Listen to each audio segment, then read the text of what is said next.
তাল গাছে তাল নেই। আরে দীপঙ্কর দা, ওটা ডাব গাছ, তাল গাছ নয়। চোখে কি নেওয়া হয়েছে? আমি বুঝতে পারলাম যে আমার কোনো একটা ফ্যান আমার নামে আইফোন কিনে আমার বাড়িতে একদম কোরিয়ার করে। দাদার ফ্যান নাকি আইফোন পাঠাচ্ছে। कौन है ये लोग? कहां से आते हैं? ডিসক্লেমার, যেখানে যেখানে উড়ো হুড়ি, আমি যাই উড়ি উড়ি। Welcome back to my YouTube channel বংশুক্ত। তো আজকে ভিডিওটা কাকে নিয়ে করতে চলেছি তোমরা থাম্বনেল এবং টাইটেল দেখে তো বুঝতেই পেরেছো। আজকের মোটিভেশনাল দাদা দীপঙ্কর দাকে নিয়ে আজকে একটু বাগনা দিয়ে বাড়বো। চলো খেলা শুরু করা যাক। খেলা হবে, লেটস স্টার্ট। গাইস কি কপাল আমার, তাই না? এটা দাদা শালি, জোর জোর সে বর পাশে দাঁড়িয়ে আছে, আমাকে খাইয়ে দিচ্ছে। দীপঙ্কর দা তুমি ভিডিও করছো বলে ও কিছু বলতে পারলো না।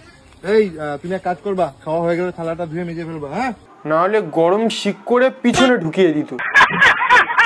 মাছ ধরতে হয়তো অনেকের ভালো লাগে, তবে দীঘা সমুদ্রে কে কে মাছ ধরেছো আমি জানি না। আর আমি এবার এসে দীঘা কোমরটা নিয়ে এরকমই করছে, এটা কি মাছ ধরা বলে? बात तो सही है। এত বড় মাছ ধরেছি যেটা আমি ট্রেনে তুলতেই পারছিলাম না। না না দাদা, তোমার ছিপে যতটা সম্ভব পুঁটি মাছ উঠেছে, তার জন্য বেশি ভারী তো পুঁটি মাছ, কষ্ট হচ্ছে তো। তাই আমরা একটু থারের উপরেই টাইটানিকের পোজ দিলাম, টাইটানিকের পোজ দিয়ে দিলাম। এটা টাইটানিক শুট হচ্ছে না পিছন মারা শুট হচ্ছে? থারের উপরে কি করছো তুমি? না না, নড়ে গেছে গাড়িটা, নড়ে গেছে। হ্যাঁ হ্যাঁ হ্যাঁ ঠিক বলেছো দাদা, গাড়িটা নড়ে উঠেছিল। হ্যাঁ হ্যাঁ ঠিক বলেছো। जनता माफ नहीं करेगी। কবি বলেছেন টাকা যার নারী তার। কথা কি ক্লিয়ার না ভেজাল আছে?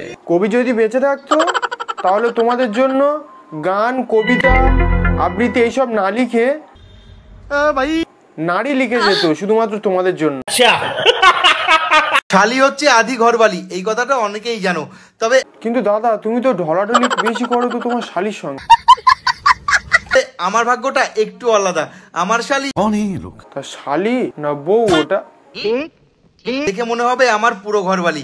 নেক্সট। জানি ভিডিওটা কোনো অহংকারী মানুষের সামনে গেলে 2 মিনিট লাগবে না হয়তো পাল্টে দিতে। अरे এরা কারা, কোত্থেকে এলো? যারা অহংকার হবে তারা ইগনোর করে চলে যাবে।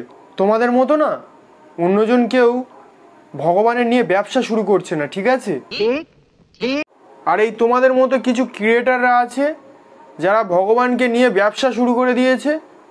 ভগবানের নাম নিয়ে যদি আমি কিছু বলে দিলাম, অবশ্যই তো সবাই লাইক, শেয়ার, কমেন্ট সবাই করে দিয়ে যাবে, জানে সেখান থেকে আমার রেভিনিউ অনেক হবে। बात तो सही है।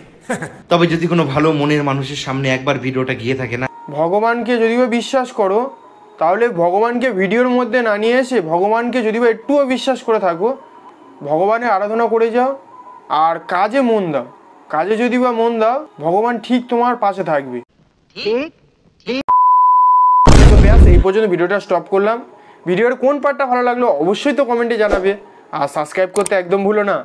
তো নেক্সট ভিডিও কাকে দেখতে চাও কমেন্টে জানাতে পারো। Love you and by.